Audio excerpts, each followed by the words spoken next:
Thank you to be here. Thank you for coming here for this lecture by Peter Cook. I'm very happy to introduce Peter Cook because it's not really necessary to introduce Peter Cook. I've not so much to say. Of course, he is the major figure of architecture everybody knows. I don't want to say the historical figure, but something like this, because for me, when I was a student, he was already a mythical figure. And if you see how old I am, yes, it was a long time ago. He is surely, of course, one of the members of Archigram. He was the person who transfigured technology in something more interesting for people, for life. And it was called Utopia, but now it seems to be that it was very realistic, this analysis of technology, this transfiguration of technology in England. In the affiliation of famous names like Rainer Banham or James Stirling, and of course Archigram is part of a movement named Radical Architecture, but surely one of the main group.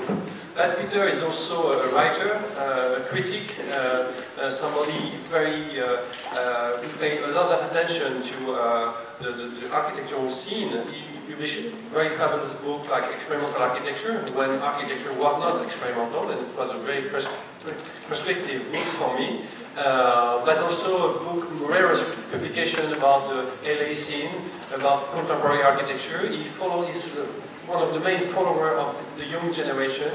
Each 5 years he pays attention to what is creation today, what is research in architecture today. And he's also a magnificent dwarf man.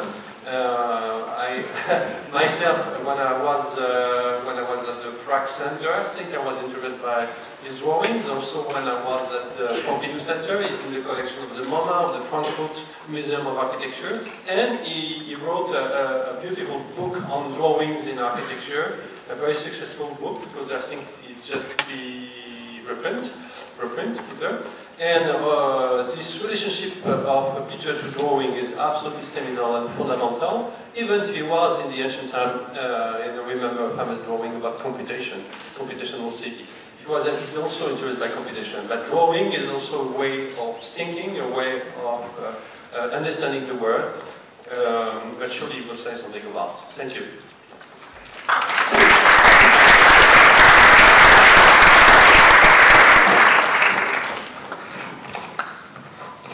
When I used to do a lot of introductions here, I used to be rather sort of off the cuff. I think it's wonderful to have a proper observer of culture to introduce you, because virtually everything that you said is correct, whereas I was very often incorrect. This is, as you probably know, the first of a series of 4, and we one in January, one in February, one in March. The other 3 will be over in the new place, the ear hospital as well. I think that I'm calling them zones because what they're really about is territories that have had an effect upon not only the way that one looks at the world, but upon what one does with that looking at the world. I'm very much somebody who more and more uses one's own observation rather than necessarily following what it says in books. Therefore, it will be interesting for me to compound the second one, which is going to be about orthodoxies, because, as you probably might guess, I'm somebody who is very suspicious of orthodoxies, so I should be tackling, as it were, head-on, that with which I'm uncomfortable. Whereas this evening I start off with what I call the comfortable zone, and it will be very largely about England, because I'm very comfortable in England, even though I spend a lot of time out of England. And even though looking around the room, not only from Frederick, but many of my closest friends sitting in this room are not English, don't come from England. And I look around at you, and I think there are very few of you actually probably come from England. And so, in a sense, it may be a certain sort of curiosity. But let's find out. Can I? What? Yeah, thank you. So I call it some useful beginnings of creative discomfort, because in a sense, of course, I will be all the time wondering if that comfort is justifiable. That's fun. Right. I was born in Southend-on-Sea, a place which, if you bother with it at all, you sometimes see out to the right-hand side of the aircraft as it's coming in a westerly direction. And I left it, I'm told, when I was about 18 months old, though I did return 3 years later, but that I digress. I don't think I was born in this house. This is probably a slightly nicer house than the one I was born in, but it tells you something about the world that I never knew and would have forgotten about even if I hadn't known it. More, I think we can start with a more general black and white picture of what I call the dreaded English suburb. This is the world as one knew it, moving to 12 different cities and going to a similar number of schools around the English provinces.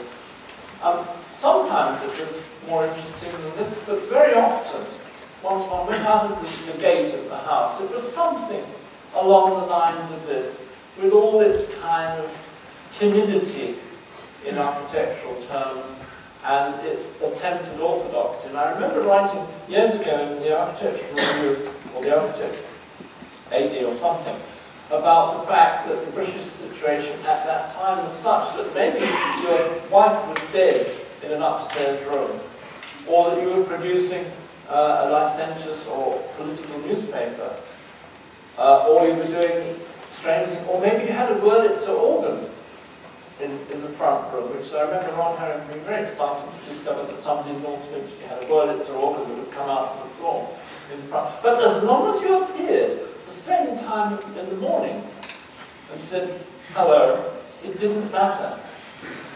And I think the dreaded North London High Street, this is a very old photograph of Golders Green Main Street, which was, Golders Green was only developed when the North London line, the Northern line, popped out of the hill, north of Hampstead, and suddenly millions more people could be provided with this sort of comfortable condition.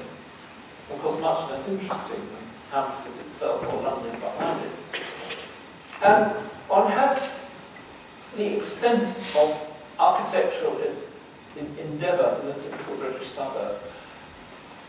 Well, used to, at a certain point, when I started to really be interested in architecture, which was when I was about 14, I started to get excited about houses like the one on the top left that has a little bit of a hint of something going on there. Sad, wasn't it, really? And then there were more interesting people that one sort of began to hear about, such as Oliver Hill. But the same Oliver Hill who did the White Building also, of course, was responsible for the kind of quasi-Spanish mansion architecture. Apparently, he didn't really care a bugger. As long as he got the fee, if he wanted modern, he'd do modern. If he wanted Spanish, and I guess he did with Gothic on the side.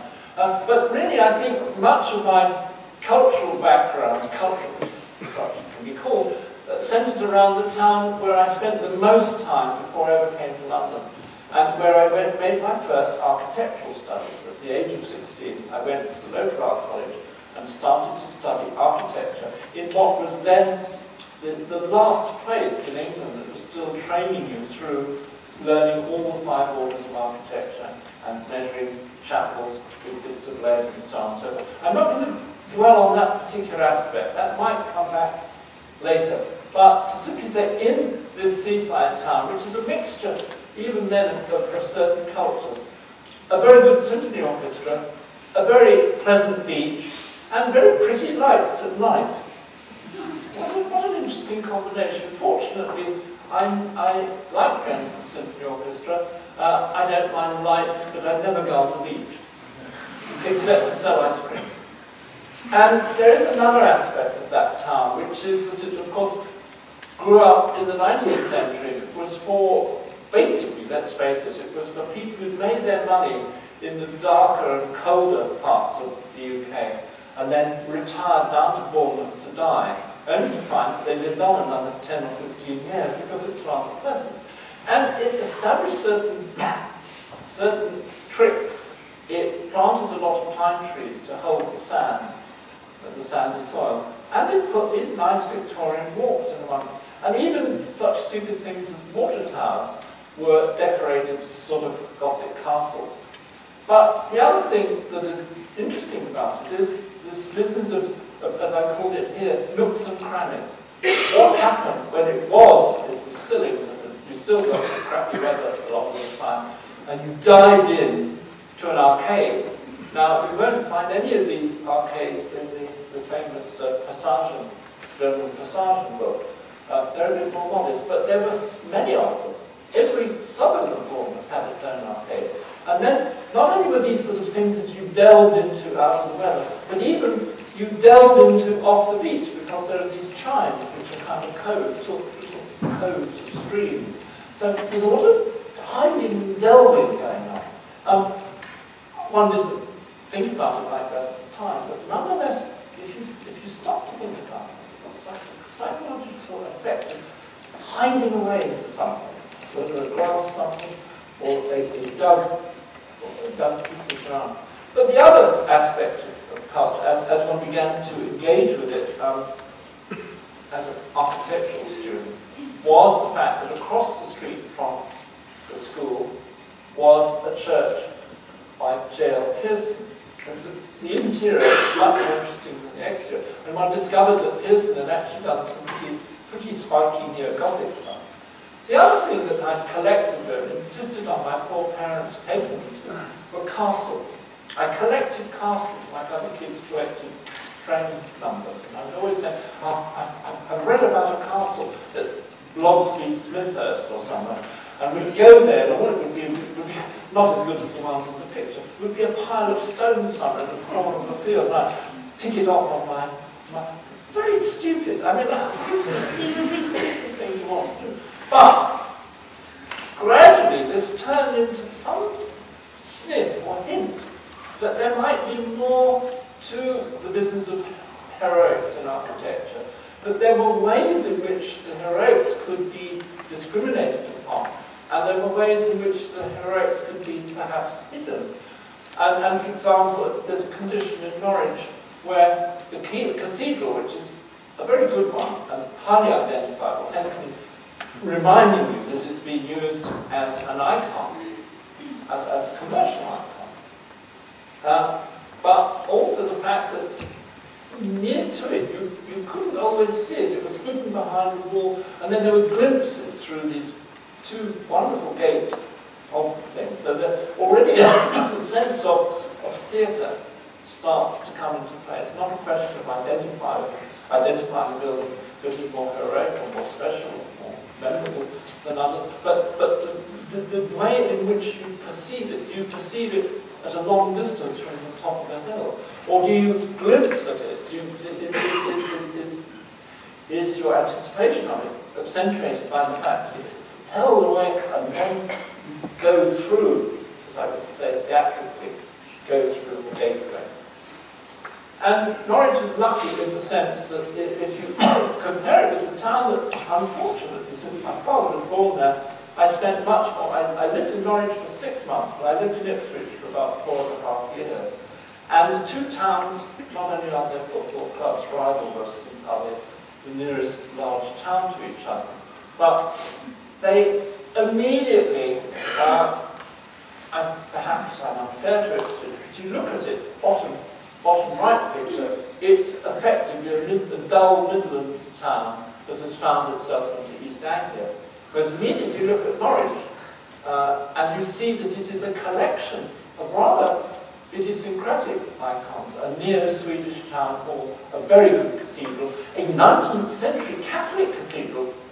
Pity the poor guy who won the competition for the Catholic cathedral, because in the same town he had to compete with a rather good cathedral. But interesting challenge.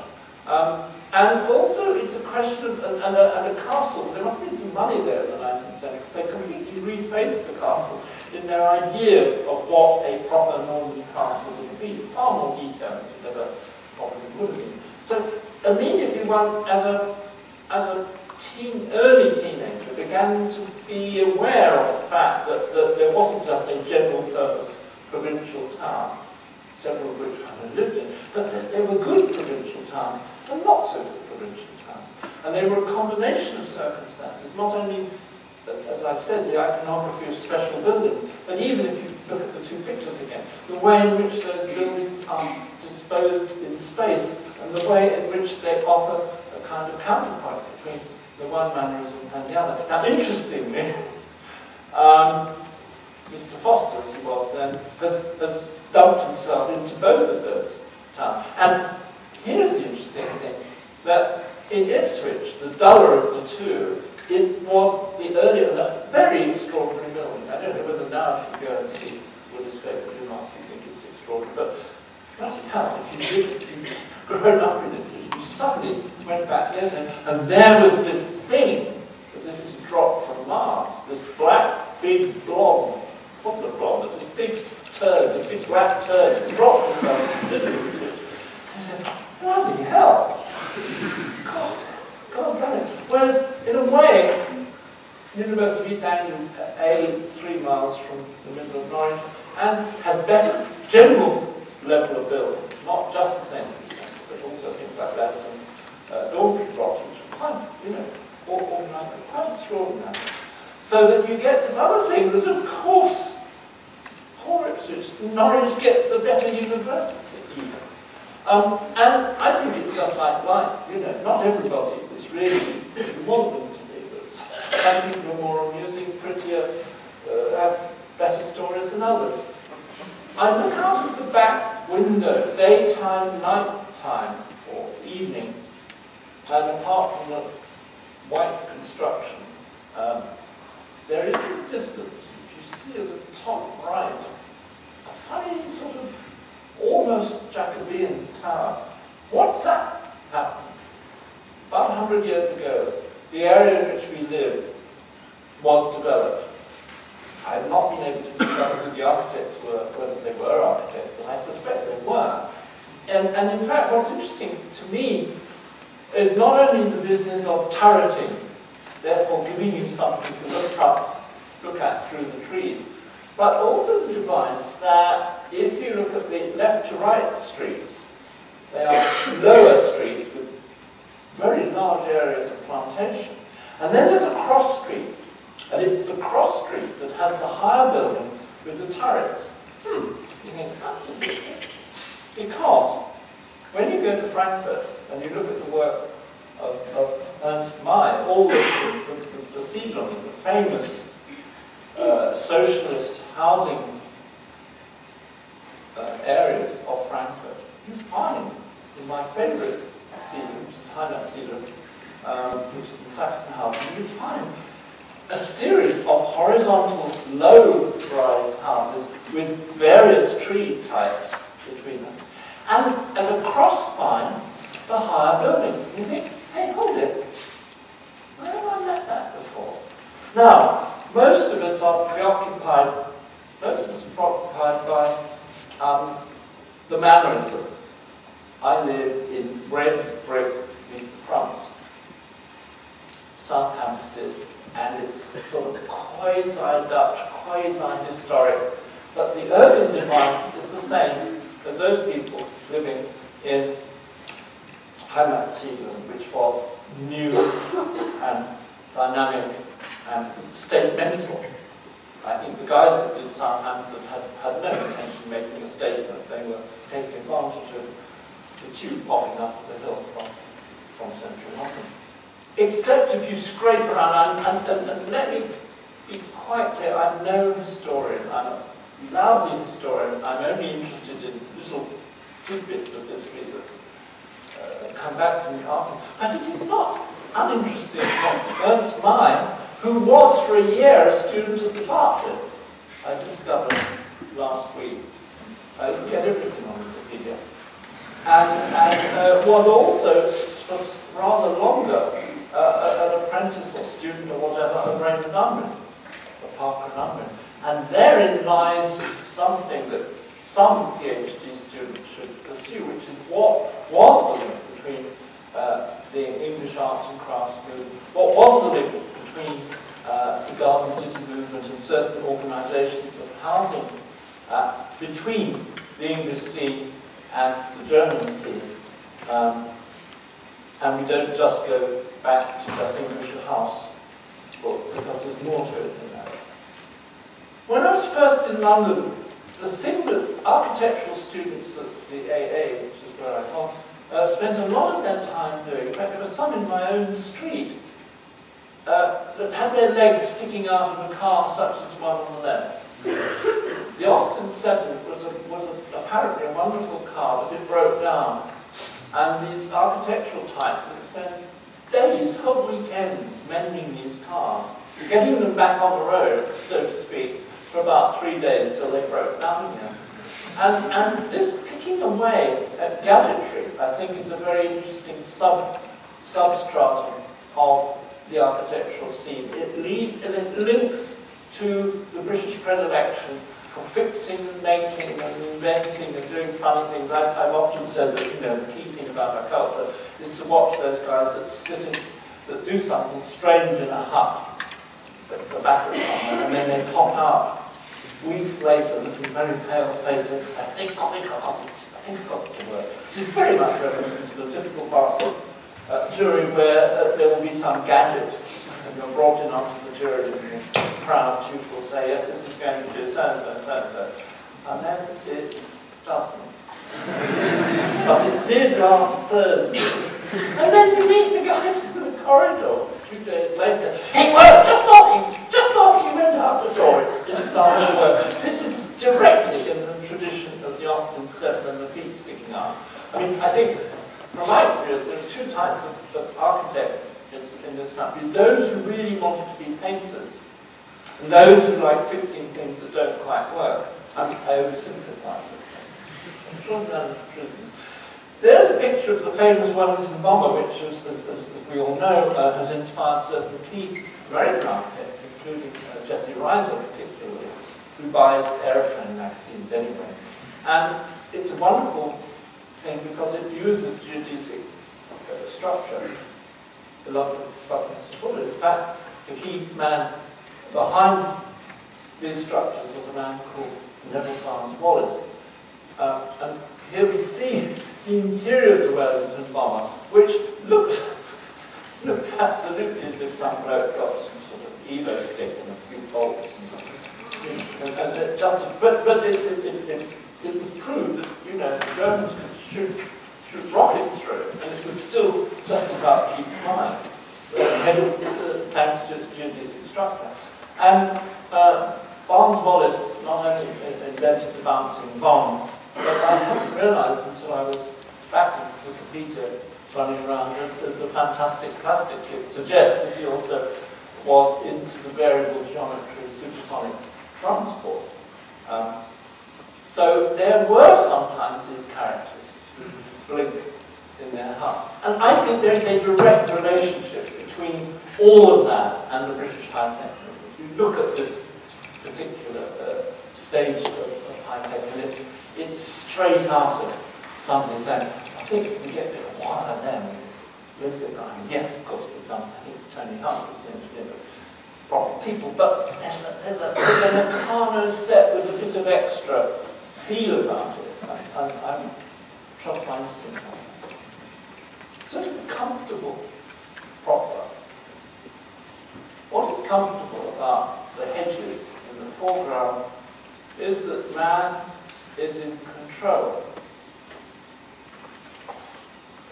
They're looked after, they're cut. What is interesting about the trees in the middle ground is that they're still well disposed. But what is fascinating about that which you can't quite see is that God knows what's happening in the distance. And I think our culture is very much parallel to the fascination between those 3 conditions. We're not very good at remaining in control.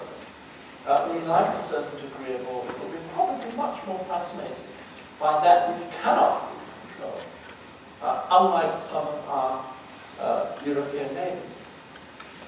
But before I get too nostalgic,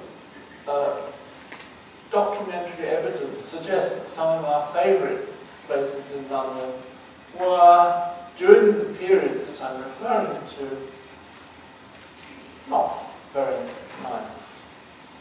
The same area now seems much healthier, much sweeter, much more well served. So nostalgia is a dangerous animal. We can have nostalgia for that which we never quite aspire to. My back garden, I suppose, would like to be like any of these pictures, but of course isn't. But the kind of ideal is sitting there as a slightly cloying condition. And our domestic architecture, even expensive domestic architecture, is thrust between this romanticism and a certain degree of organized sobriety. Some years ago then, I found myself in Houston, Texas, and was excited by the fact that a lot of Houston is under the trees. It was Houston, which is high Americana, but it wasn't so different in many respects. And I took to it like a duck to water. I found myself wanting to move in on that business of Houston and its potential for being an electronically organized city, and to do more things under the trees, and to investigate the putting of more slightly idiosyncratic objects under the trees, and organizing them together with a kind of replacement of city iconography by billboards that then revealed themselves to be billboards. In a way, I was all those thousands of miles and kilometers from home, but it hit a nerve. Nostalgia works in a curious way, because I remember from the office, which is sitting near the front here, I remember how we rushed to the window when the first Boris bus went by, and how we all were swapping notes that whether we'd been on one. But at some point, hopefully, it will become as ubiquitous as the route master. The great thing about both of the buses is that you can swing off the end of it and nearly get yourself killed. Yet, of course, there were, at the time, many rather erudite articles. I remember Rainer Bannon writing a very important article about the route master bus, and his interest was not necessarily that it had interesting, pleasant curved corners, but that it was actually constructed with a very elegant panel system, which I suspect, much as I dearly love the heavyweight bus, it's very much like my sweetest piece of styling, I suspect it is not quite as supportable in engineering purist terms as the ex-engineer Bannon had. And one is confronted between style and whimsy, or style and style. I think that although I just enjoyed a half-hour kip on a Corbusian settee, I've always been more attracted by the Olivier Morgue seat, which perhaps would be very difficult to have a half-hour kip in, because it was sort of a little bit like a something else. It didn't immediately say to you, chair, though I've never afforded to buy one. So England sits and sat in this interesting kind of detached condition vis-a-vis the new. Circle magazine, which this is not an original edition, this is a reprint, look at the list of people who were taking part. The two out of the three editors were homegrown, but they rounded up all their cronies and said, look, we just tell the English intelligentsia about this international creativity. And, I picked out some of the key ones who passed through London for a period of time, except for Ben Nicholson, who was the actual Englishman, one of the famous creative Nicholson family. In a way, one can look at his paintings and say that they were provincial. In another way, one can say that they also had a sort of local authenticity, whereas Behind Nage is infinitely more interesting as a progressive artist. Garbo was way ahead of his time, and the Shemaev building, after all, is still there as part of the Camden Knot thing, except it doesn't say Gilby on the wall. I was lucky this morning to have a flu jab followed by a haircut, and passed by the building in which many of those people live. It's an extraordinary thing, and of course it's recognised as such. The Lawn Road Flats in Hampstead had living in them Walter Gropius and Marcel Breuer and Agatha Christie, and in more recent times James Sterling and Alan McCune and zillions of other worthy people in extremely small and cramped flats. So you can imagine this situation that it was necessary rather shrilly to create a magazine that would collect these people and say, hey, you know, there's interesting stuff going on, and we have a few home time as well. And to then have one entrepreneur in Hampstead, who would put them in a kind of box and say, we've got more here in Hampstead, most of them they buggered off to America, either because they felt it was still too big Germany, or anyway. But I find these phenomena interesting. I don't know whether we would do the parallel thing now, or do we? I leave the question is to you. And we had our own moments of high architecture. And when I came as a provincial student eventually to the AA, of course the first thing I did was to trot up to Highgate, to trot down to here and there, to look at the, Gilby's tomb and say, oh, that's really what architecture. Yes, I'm in London now. Wow. Okay, good. Whereas in fact, if you start to travel and scrutinize, you find even towns as small as Oslo probably had much more and much better new architecture. Or cities like Bucharest, however seedy it got when this photograph was taken, has an enormous number of really, really original mod art buildings in it. And then we got to Oliver Hill.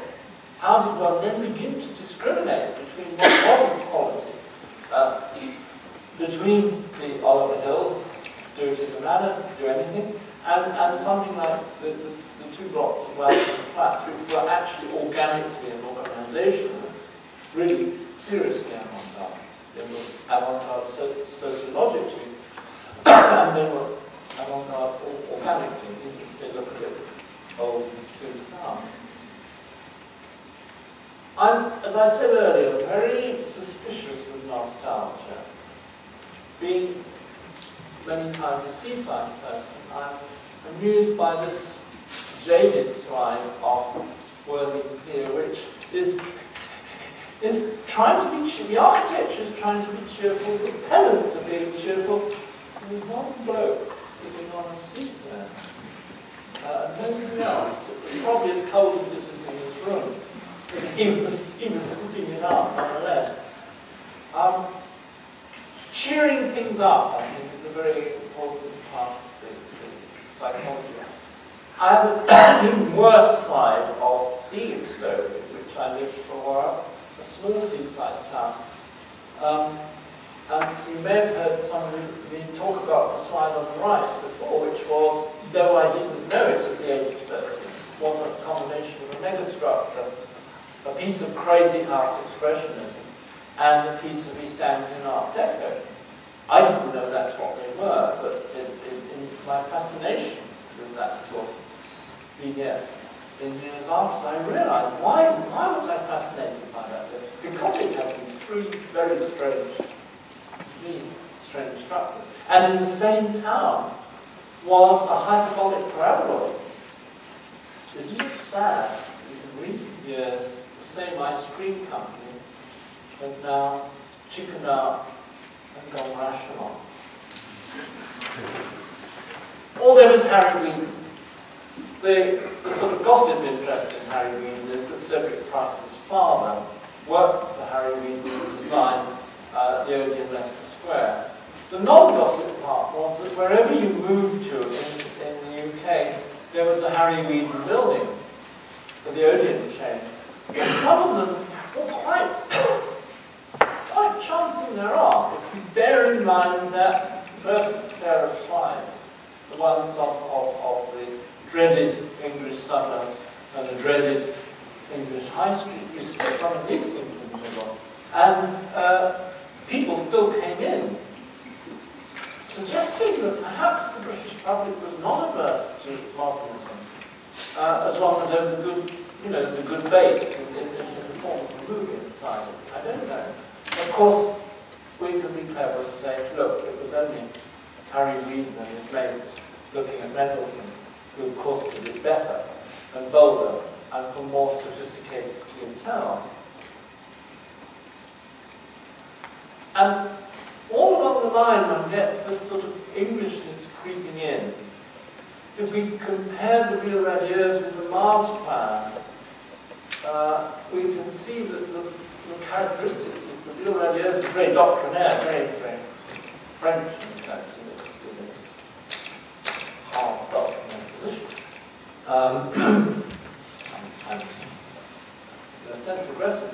The Mars plan was actually aggressive, but was trying to be friendly on the edges. If you look at the detailed part of the Mars plan, it sprays away in the nice little football pictures of people with gardens and maybe trees. And little one you pass it, it's all right, don't worry, it's going to be all right. But it was actually just as bombastic as the Real Radiers in its way. And that there were buildings, and there are buildings, that were really looking across the channel to the Corbusier and others, but still, nonetheless, in the context of the sort of cloth cap period of the trade union congress, pretty much something to get the trade unions to pay a lot of money for an expensive building. That was a bit weird and a bit, dare I use the word, continental. Weird. So I move now to the second corner. Where's it gone? Come on. Never mind.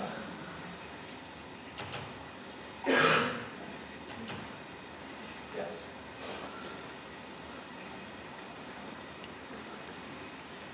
I move on to temptation. I was tempted at about the age of 15, just before architecture school, by this picture. Some of you will have heard me mention this before, but I think of all the things I'm saying, it still resonates in my mind. Of course, I never saw it. I'd never even seen a colour picture. I don't know whether they had colour photography at the time. But it was stunning. Bearing in mind that by this time one was reading one's Harrison and one's J. Bridges and one was wearing general purpose modernist architecture. But sitting in Bournemouth Public Library, seeing this thing that was like a kite, or like a biplane, aeroplane, or it was light, filming, strange. Interesting later to find the support graphics that would have gone to this, that would have presumably been selling it to the unsuspecting Swedish public. Very jolly, much jollier than anything in England. And because to digress, there's the originality at the time of the communications town, with all its lighting and so on. And in fact, though this particular doesn't do the service to my favourite building, as it might, it suddenly makes the canopies look rather solid, and the curved corner rather normal, whereas in fact this photograph shows its transparency and its lightness of structure, and the fact that the drapes, some of them are as solid as that. So in the same circle book, one finds that there was a strange momentary, and it was only momentary because, as I said, it's something that's done by the Doctor States, but the momentary mixture of Mr. York, who was apparently, I'm told, a sort of country gentleman kind of architect, but a modernist, with the exotic Hungarian Jew, Marcel Breuer, who was escaping from the Nazis, momentary sitting in that icicon in the flats in Hampstead, and for something called the Cement and Concrete Association, doing really, I think, a rather good piece of urban design. And the unsuspecting Cement and Concrete Association supported this project. And it is, I would say, on analysis, slightly more Middle European than it is English, though if you look closely at it, you can see certain little slightly offbeat English quirks.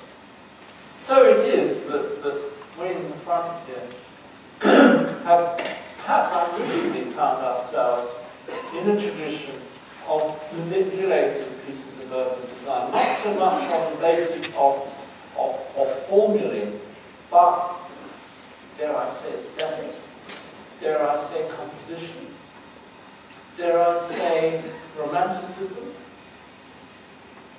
Perhaps it's only me that sees the connection, but I see it in my head, a connection between the way in which one maneuvers the elements of a piece of urban design.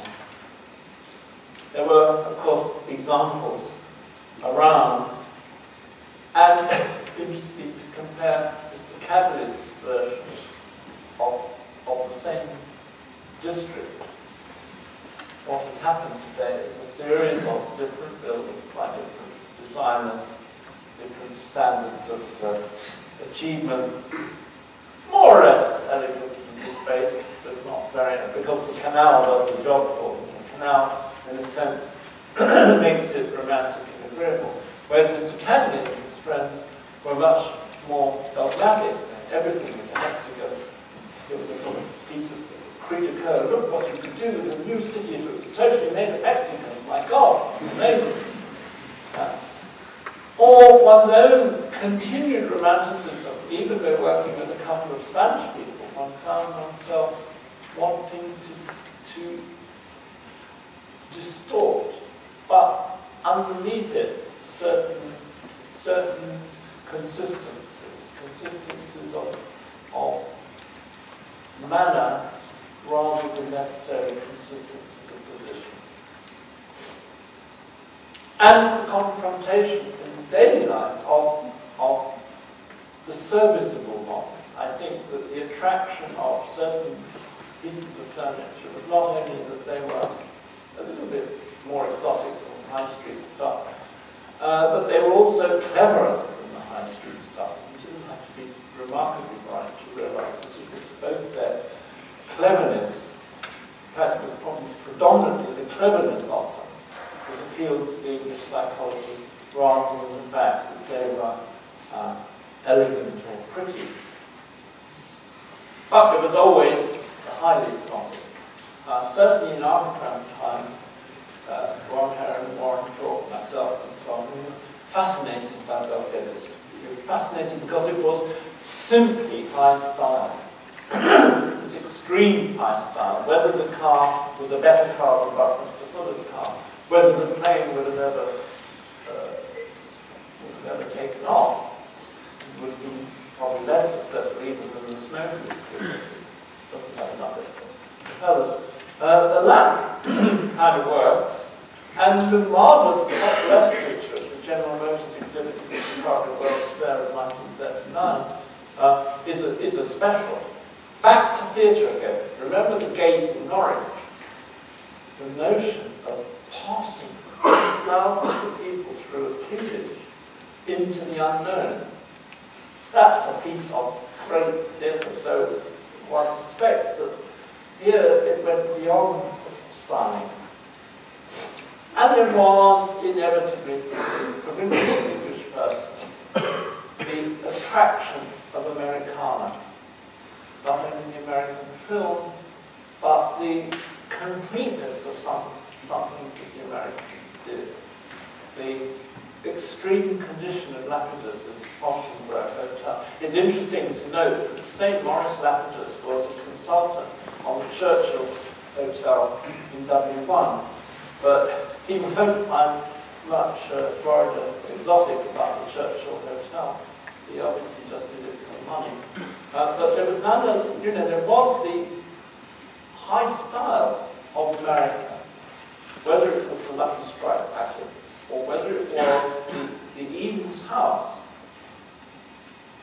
But I think I didn't really realize the Americana until I met this man, the founder of SciArc, actually still alive, and still is a farmland living in one of these wonderful houses that he built in West LA.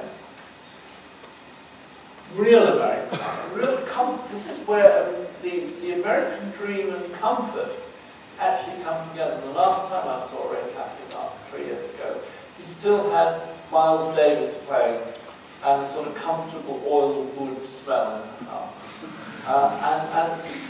And this was something that was, in a way, more challenging, more scary as a challenge to one's origins than necessarily extreme harmony.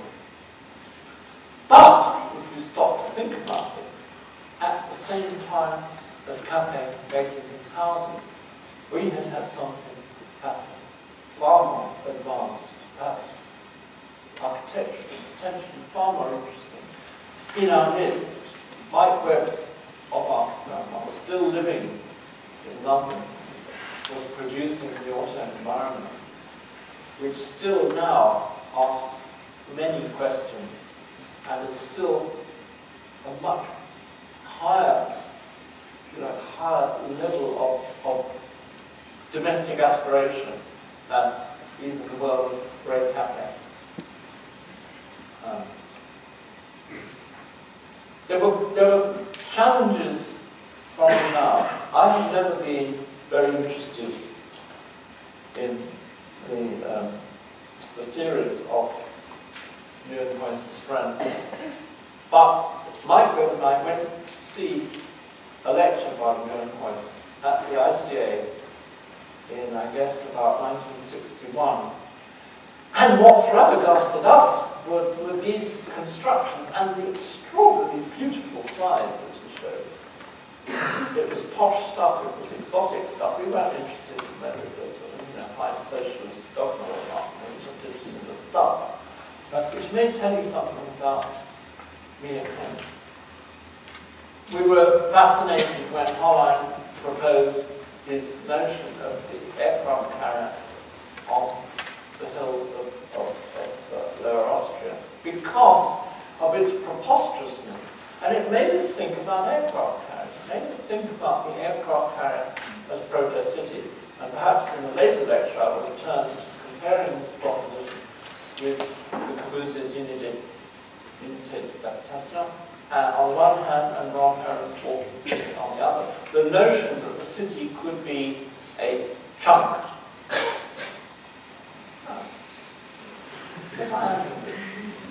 And sometimes you play the Englishman, even though fish and chips were apparently invented by Sephardic Jews somewhere in Nepal or wherever it was. They weren't actually originally from here. But we have appropriated fish and chips, but it is my favourite meal.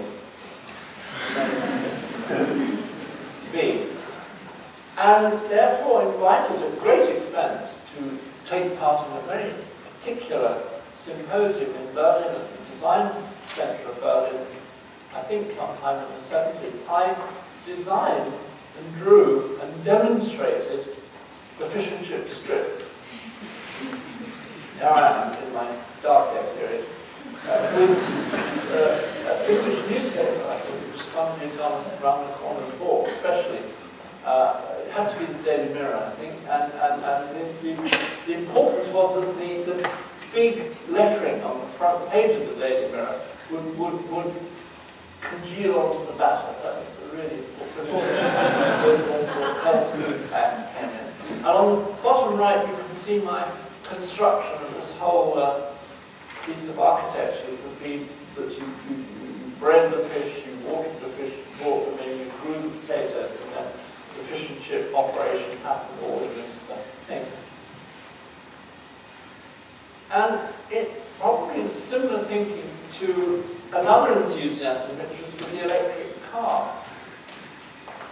There's a piece of Bartlett City which was really to do with the electric car as a piece of furniture that would then become a vehicle that could still be controlled. The notion of controlling the vehicle underscores both the Super Houston project shown here and this part of Bartlett City. It is somewhat of a disappointment that the current electric cars look so boring. You remember the front of the Bartlett 1990, which is a piece of that same Bartlett City. There you see the vehicle as a chair that would trot out and be guided into the city. But here we see, in fact, what's happened is a sort of ordinary car, though there are some people here and there trying to make them look a bit less ordinary. But you know, their greatest use is in places like the University of Southern California. Mr. Boring. Further temptations. There were strange Americans working in France, making buildings that could be suspended. Look at the date. It's probably 25 years ahead of its time. The sorts of things we in Cedric Price and so on are talking about in the 60s have been anticipated by projects such as this.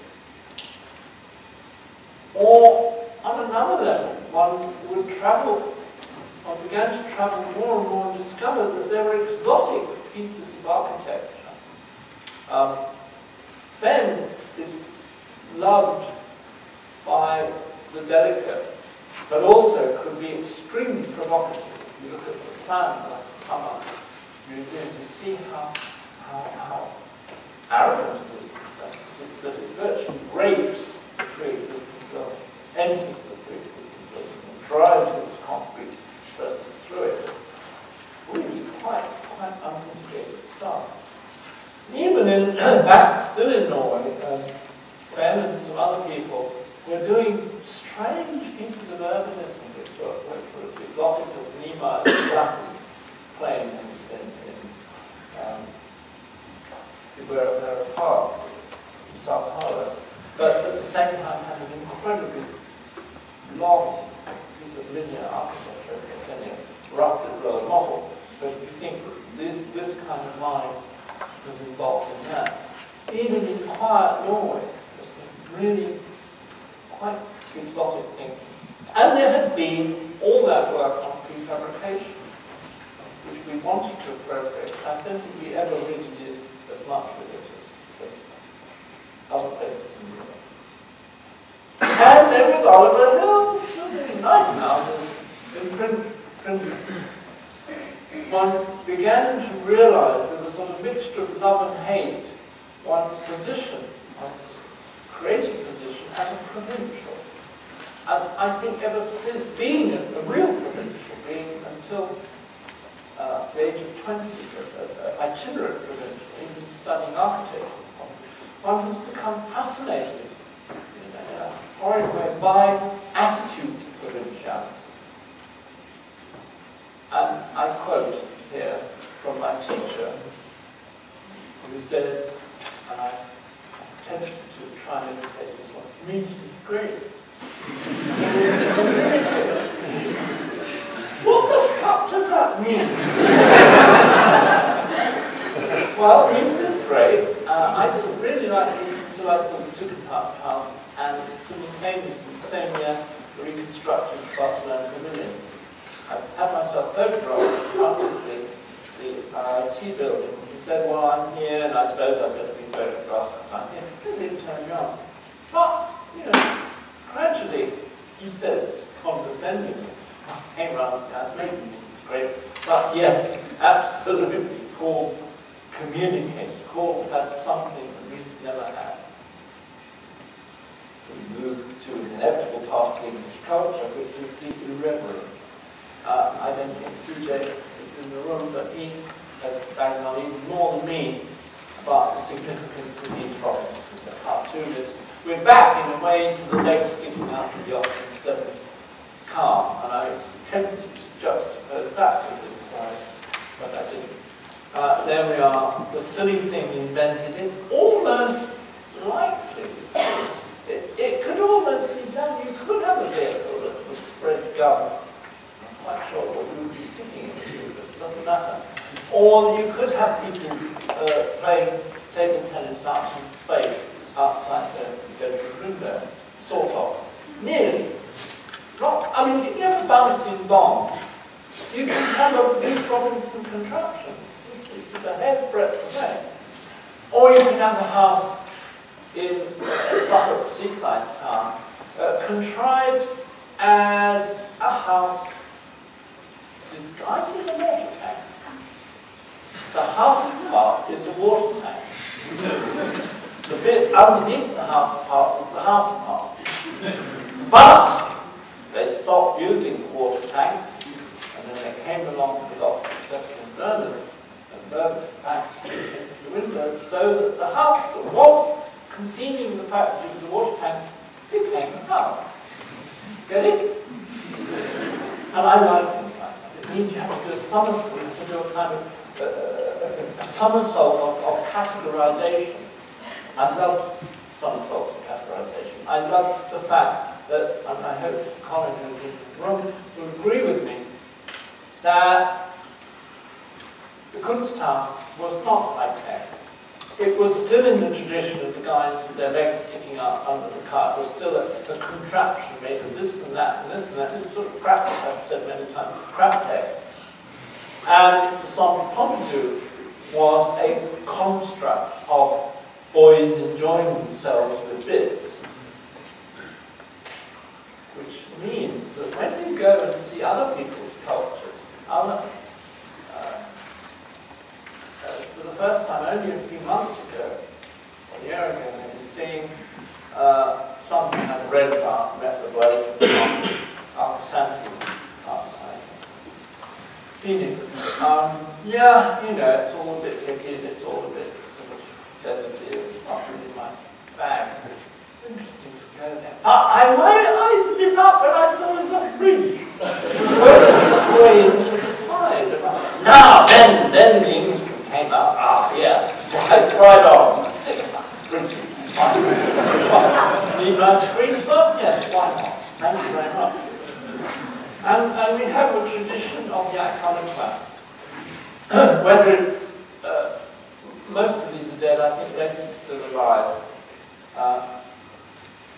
Kenneth Tynan, who was an acerbic writer and critic, that waspish camp, near camp manuscript, or Eduardo, who was this funny-looking bloke, who probably had his graphics probably had more influence on art plan, I think, than anybody else's. And the wonderful Cedric Price, I think, was the key intellect, the key motivated theoretician of the latter part of the 20th century in England. And weird Gordon Haskell, his friend, who looks like the devil here, looked even weirder in fact, gave these extraordinary lectures in an odd pronunciation of sort of not country, but wearing watches with different times on them, right, doing surrealist painting and writing musicals, and giving very weird lectures and having lots of dandruff on his collar. Important factors. But inventing the first interactive robots. Being one of the creators of cybernetics and, in fact, the inventor of the joystick control system. And then Lacey, who's still alive, doing a kind of parody of the past robot as artworks. I think one singles these people out because they were there and you'd rub up against them, and you'd rub up against their controlled perversity. I say controlled because they weren't maniacs, any of them. But they were very perverse. Cedric, who could be one, saw twice the deity, Princess Margaret, nonetheless an extremely left-wing socialist, whose closest personal friends were mostly Conservative Party leaders. Interesting perversities. And the cartoonist, when we had ArtNet running, put a group of us sitting in deck chairs, as we would. Therefore, what is the perversity of what we confrontedly are working on? We make something that is a smiling memory of parts of it, a smiling memory of the modernist aesthetic, and then we screw it up with a lot of funny dandruff or sort of whiskers, wooden whiskers. And perhaps it's the wooden whiskers that will tell. But there's Eric Mendelsohn, his corners again. Why not? Or second rate, but still rather cute corners in Frankfurt. And then we have the corners, and then we put a lot of hairs on them, a lot of moustache work. What did we make of it ourselves, even? Or noses, or lamps. Is it modernist, or is it cutie?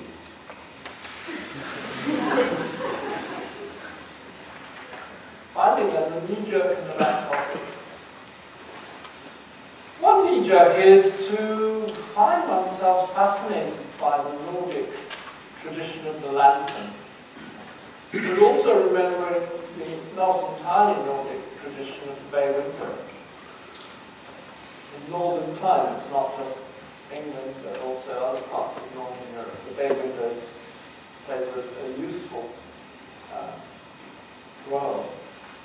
And in one's project, then, one combines these two traditions into being the motivator of not only the fenestration, but finally the form of the tower. Or one's predilection for noses. I guess a psychologist would have a wonderful time. One poking my nose into it would be class.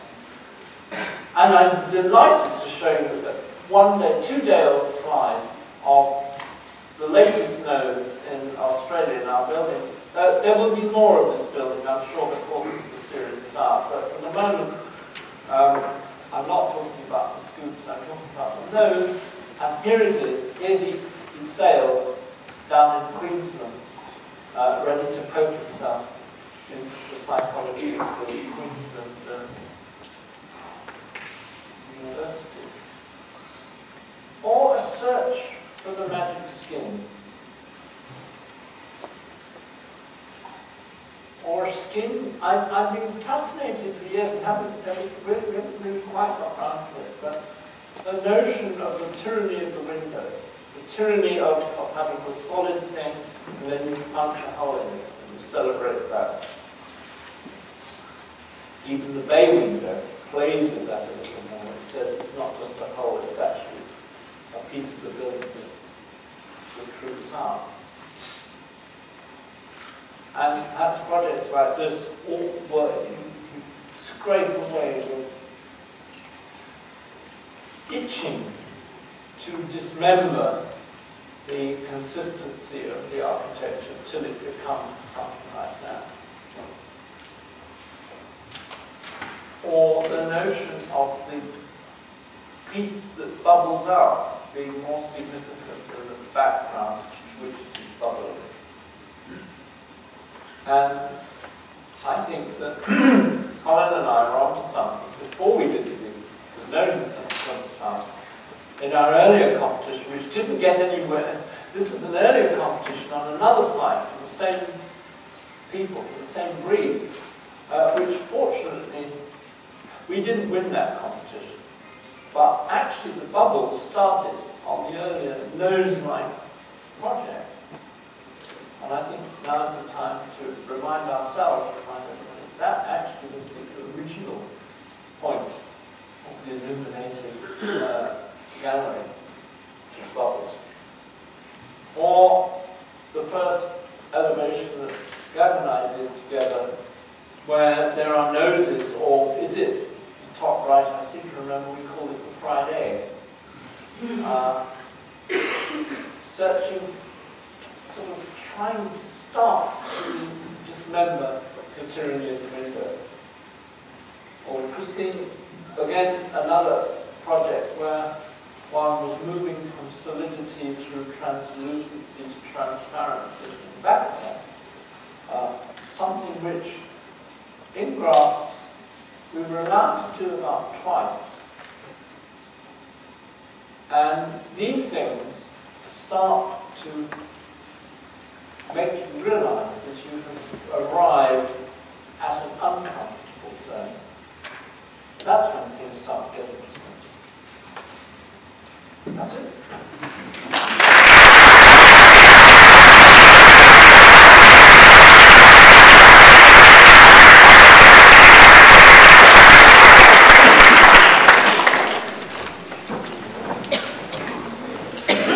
Well, I presented the famous architect, the historical figure. I presented the critic, the person who is permanently attentive to the contemporary scene. I presented the dwarfman, but I forgot to present the marvelous teacher he is and he was at the EAA, at the Bartlett, and surely in hundreds of lectures all over the world, 6 years. I don't know why. Because surely I'm now the chair professor, replacing him, and I'm a little bit anxious about this. But, he's a so good pedagogue, of course. And going through his lecture, it seems to be that it's a good figure, a kind of book, a kind of biography, a kind of phenomenological biography, going through architecture, through his own life, but not speaking about architecture in itself, not speaking really about building, but speaking about him going through architecture. And I think it could be a marvelous book, Peter. A marvelous book.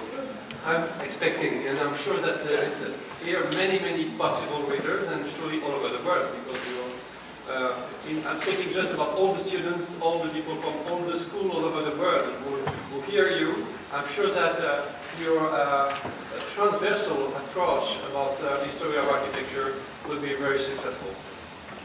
I'm sure that there is some question here.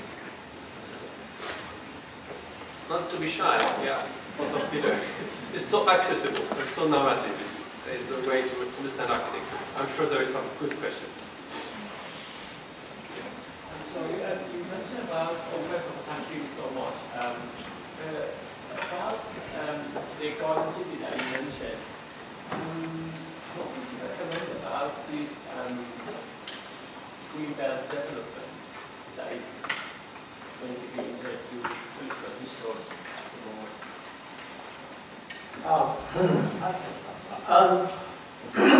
I'm not quite sure. I think that it depends how much of a moralist you are. And I'm not sure that I'm really a moralist. I mean, the moral thing is to say, you know, we're eating up so much of our countryside and a small island, and anyhow, you know, and so. We've got lots of people sticking in flats. We don't eat up any more of the countryside. On the other hand, from a sort of experiential point of view, I rather like the soft edge. You know, it's very weird when you go to somewhere like Madrid and you find that there's building construction, or there used to be, up 3 years ago, and then it stops.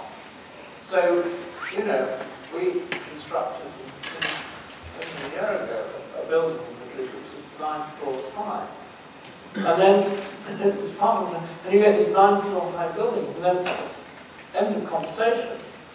So maybe in 30 years' time I'll start building some more. The fact that the city of Madrid ends and stops, and then you get just almost in any direction, I find sort of funny, because I quite like, because I'm not honest, I quite like sort of moseying along the road. There's sort of somebody living there, and then some blokes sort of doing something in the shed, and then there's a few more blokes doing something more in it. Some more sheds, and then some more, and a bit of a taller building, and then it stops a bit, but not quite. There's some chickens running around, and then there's some, I love mixed situations. I love the fact that in Oulu in Oulu in Finland, the little airport doubles up as a village hall at night, because it's the biggest thing to be miles around. I like the fact that until about 20 years ago, the airport at the Philips place, whatever it's called, what's the name of town? In Holland, had a farm with chickens running around it next to the airport building. I liked it. So the soft edge appeals to me organically. Now, it means that I couldn't care a toss whether, we eat up more and more countryside. We have to start throwing carrots in plastic bags or something, sticking them in the sea. Or you say, no, take the green belt. Take the green belt. But there are people pouring into the country, so you have to stick them in high-rises, you see, which it's a bit boring. So my response to that is very suspicious of the mustn't do it position. Not because maybe you shouldn't do it, but because it makes everything correct. I think there's a sort of correlation between strict zoning and totalitarian regime, but I can't prove it. My instinct tells me that when you used to go around all those East European cities, they did stop because it was ordained that that was an industrial zone, and that was a zone of residential, and that was a zone whatever. Stop it down in that line. So that doesn't answer the question. Was because I think David Cameron now is talking about this happiness and well-being. Yeah, it's bullshit. So I was also thinking that perhaps he's thinking to kind of utopian city with that sort of revamp happening. So that's what I think it's simplistic. But as I say, I'm not reliable witness, because I'm not to the pure, I'm to the impure, I suppose. I like things to slightly cock up. It's slightly difficult to merge one into the other, not only in windows, but also urbanism, I think. I like soft edges that suddenly surprise you when you go inside. Like the view from the top of the hill of Norwich. Is it urban by many European standards? You look at that, which says it's not a proper city. It's got more trees and buildings, so it looks a bit like, there's nothing higher about 6 stories. It's a cathedral. It is a city of spirit. We could obviously have this conversation. Are you an urban designer? Yes, sir. Yeah! Yeah, it's probably a mile.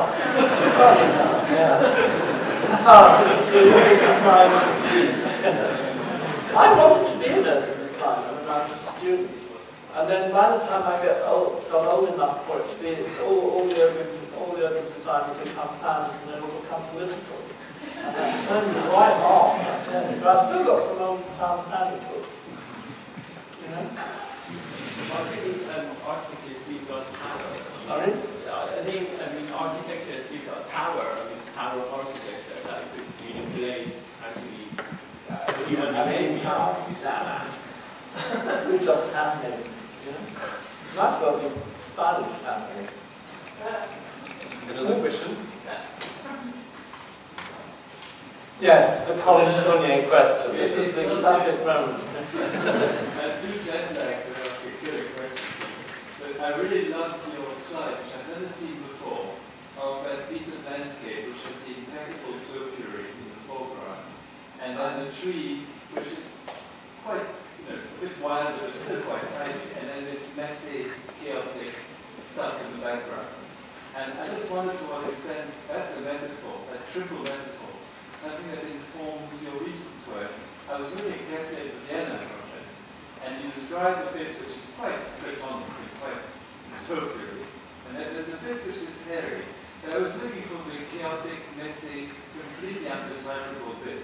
Is it Oh, I don't think that necessary. Is that ever going to happen? Is that It would be nice, wouldn't it? I think one needs to have a condition with more sight than that. Don't forget that all the edges are very prescribed by. But it's an interesting question. But this is now very private stuff. I'm surprised you don't know that slide, because that's the oldest slide in the lecture. That I've used for you guys have seen that slide. Yeah, it's a very old slide, and I nearly didn't use it because I thought, no, shall I hold that one back for when I talk more about vegetation? And I thought, no, because it actually says what I want to say. It's a very useful, I mean, that's just anyone who wants to enter the lecturing business or something, or even on the internet. There are certain things that you can do with key, I guess everybody does that in teaching or writing, or after you have a few key things that you can hang stuff onto. And you dispose those amongst the structure of the lecture or building or book or symphony or whatever, opera. And then you sort of start to hang some sort of cobwebs between it. And a slide like that, you know, I could use it for 15 different lectures, and I might say different things about it. But it does come back to, in a funny roundabout way, to this answering this urban designer's worry, which is that the great thing is where you need the ordered example in order to sustain the still ordered but less ordered example, to sustain the non-ordered example, since they're all generically the same type of condition. You know, so in a sense, in some ways more interesting than the city, because the city, the parts of a city are discriminate in the sense that in the end they are either houses or factories, you know, work stalls or whatever they might be. You know, and therein they get loaded. Whereas all the veggie stuff is all veggie stuff. It's the subtlety with which it is manipulated. With so many analogies, I suspect. Hi, thanks for that, Jeff. You talk about how you like noses and soft edges, which as a normal or common man is architecturally not comfortable. But do you think the soft has to become comfortable? And do you think you're still doing uncomfortable things? I'm just about hearing. Are you saying, do I think the soft edge is uncomfortable? Do you think the soft edge has become comfortable? Oh, here in the context of the lecture. Yeah, I think it's a very good question. Actually, I think it can be a soft option, in fact, you know, because you could. There's a dangerous fine line between using melting softness and being lazy. Just saying, well, anything goes, you know, so that, there's, I think you have to know the moments at which you want to pull things into control, which probably means that is where iconography identifies. You know, I paint this picture of a sort of soft-edged English. It's not town, it's not country, it's not village, it's not suburb thing. But that gets very, very tedious unless there are certain elements of it that suddenly sort of focus it. You know? And I think that there is a curious relationship between endless suburbia and the focus. You take a piece of North London, where actually my grandmother lives, or I don't really remember it in that context, where Alexandra Palace sits on the top of a hill above Wood Green and Palmer Springs. This is a very boring part of London, but the palace itself is not a good building, but heroic in a kind of duo kind of way, suddenly focuses it. You know? Without it, it would just be a lot of not very nice houses on slightly rolling countryside. But the palace was there. You follow me? And this is an interesting territory. I think that Bournemouth was tremendously helped by the fact that there was some very, very good Gothic revival churches. You didn't need to be a churchy person. The fact that they were there suddenly pulls, the front of the town is quite interesting. The back of the town, bog standard ordinary English provincial dull, but had some very interesting churches. I never went inside most of them, but they act as a focus. Now that's a difficult one, because I think when contemporary urbanists develop cities, they're a bit nervous to introduce the special. And I don't mean the highly iconic, but I think there's a nervousness about the special. There's a wish to be seen to be reasonable and good and, economic. And you get that looking at some Swedish people, I'm saying. And in Sweden, you have all this stuff that's very reasonable. Nothing much that's kind of, not successful. Nothing much that's very interesting. That's very reasonable. Well, it's bloody horrible or something would do. That would do just about. Then a bit round and round on this question. You talk a lot about the confidence of the suburban, like the kind of individual and the private. And also when you talk about your comfortability in public, it's quite observational. Is there more of an interact element of that you kind of think of, like a comfortability in a more public arena that you might find, like this, for example? I'm not sure if I'm thinking. Like you have the private in the suburban, in quite a whimsical British way, like the shed and that sort of stuff, but you don't really find that in a more public way, like well, I'm not, I think I know what you're saying. I'm not sure, I mean, maybe you don't, maybe one doesn't, but that doesn't mean it wouldn't be a good idea to. I think many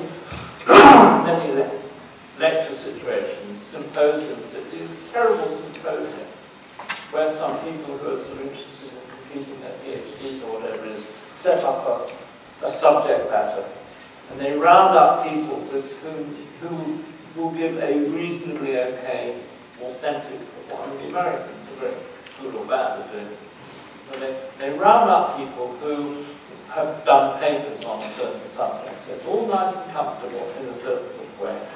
None of them run over time, none of them fart, none of them do anything much, and all reach for notes, and you sit there. It's all... You want somebody to get up there and say, to hell with you, and I don't know, bringing a teddy bear or something. Bringing an elephant or something. I think the elephant's in the room, I think academia is particularly prone to pulling interesting stuff into a sort of compartmentized normality. It's quite useful what you talk about, but is there like confidence you found among strangers or I'm not sure I'm getting your question. I'm not blocking, I'm just not quite understanding what you're driving at. Like the difference between a suburban household and a council flat, do you find this confidence more in one because it's private and the other public? No, I think, look, let's take an analogy. The Bartlett, which I still think is an absolutely wonderful and creative architecture school, is in the world's worst building for an architecture school. Suggesting that if you've got some jolly people and you stick them in a bad piece of architecture, it'll be all right. And if you've got, and I have been to many wonderfully, carefully, correctly tick every box. You know, the right kind of glass and insulation and stuff. And boring fart people, isn't it? You know, who don't even know how to cook anything except egg and chips, you know, or whatever it might be, or only play, I don't know, songs for the shows, music. And it's boring as fuck, you know, but nice windows and all that stuff. I think there is a perversity. I used to say when I was working in this place that one of the main reasons why the market was so good was that it was in such an awful building, nobody took it seriously. We were allowed at that time to knock holes through the walls and stuff, you know, coming all time for the day and all that night and stuff. I think that's perverse because you don't want people to suffer, but there are many layers of comfortableness. There's institutional comfortableness, academic comfortableness, and aren't we all nice and happy, you know, with all the view of the pond comfortableness. Some very interesting things happen in bad situations, but it's a tricky one, this, because we all want to think that we're doing the right thing. Terrible habits of architecture. We don't like to admit that we're not really interested in doing the right thing. I sort of looked into it, but even then for us. That's what? You say I think you said you're not a historian or you're not that interested in history. What is it then that makes you take